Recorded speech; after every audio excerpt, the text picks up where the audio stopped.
সম্মানিত দর্শক, মগরাহাটের হোমিওপ্যাথিক চিকিৎসক ডাক্তার আনোয়ারুল হকের লেখা একটি গল্প আমি পাঠ করছি। গল্পটির নাম সেই হাসি।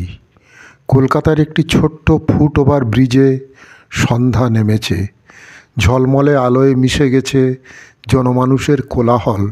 ফুটপাতের এক কোণে বসে আছেন অতি বয়স্কা এক বৃদ্ধা। মুখে তার এক চিরচেনা মিষ্টি হাসি। তার সামনেই কিছু ঘরের তৈরি পিঠে পুলি, মুড়ি এবং চানাচুর রাখা। ঝুড়ির পাশে পড়ে থাকা পানীয়র বোতলটিতে পরিশ্রমের ক্লান্তি যেন জমাট বেঁধে আছে। বৃদ্ধার নাম সতী। সতীর জীবনটা সহজ ছিল না। গ্রামের বাড়ি ছেড়ে কলকাতায় এসছেন অনেক বছর আগে। তখন থেকে সংসারের তাগিদে নানা কাজ করেছেন, কিন্তু সবচেয়ে ভালো লেগেছে এই পিঠে পুলি বিক্রির কাজটি। পিঠে বানানো ছিল তার মায়ের কাছ থেকে শেখা একটি পুরানো শিল্প। প্রতিদিন ভোরে উঠে সতী নিজের হাতে বানান পিঠে পুলি, মুড়ি মুড়কি। তারপর সন্ধ্যার একটু আগে সেই ফুটওভার ব্রিজের কোণে এসে বসেন। তার মিষ্টি হাসি আর আন্তরিকতা আকর্ষণ করে পথচারীদের। কেউ কেউ এক পিস পিঠেপুলি কিনে প্রশংসা করে, আবার কেউ কেউ শুধু বৃদ্ধার সাথে কিছুক্ষণ গল্প করে। সেই সন্ধ্যায় এক তরুণ এসে থামল সতীর সামনে। দিদা, পিঠেগুলো দেখতে তো খুব ভালো লাগছে, কত দাম? তরুণের কণ্ঠে ছিল একটুকু প্রশংসা।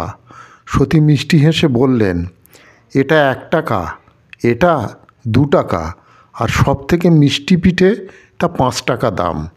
তরুণ কিছু পিঠে কিনল, তারপর বলল, দিদা, আপনার হাসি দেখলে মনে হয় যেন আমার নিজের দিদিমার কথা মনে পড়ে যায়।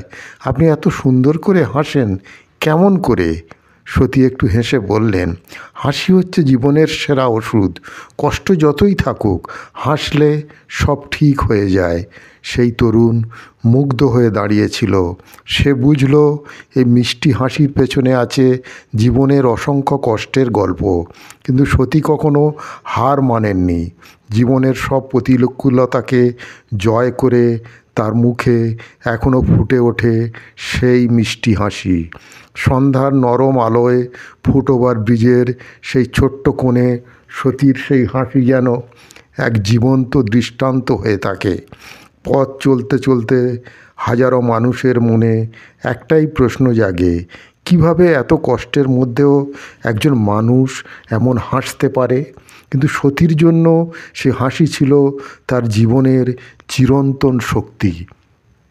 তো সুপ্রিয় দর্শক, এই ছোট্ট গল্পটি যদি আপনাদের ভালো লেগে থাকে, চ্যানেলটিকে সাবস্ক্রাইব করতে পারেন, আর ভিডিওটিকে লাইক ও শেয়ার করুন। ভালো থাকুন, সুস্থ থাকুন।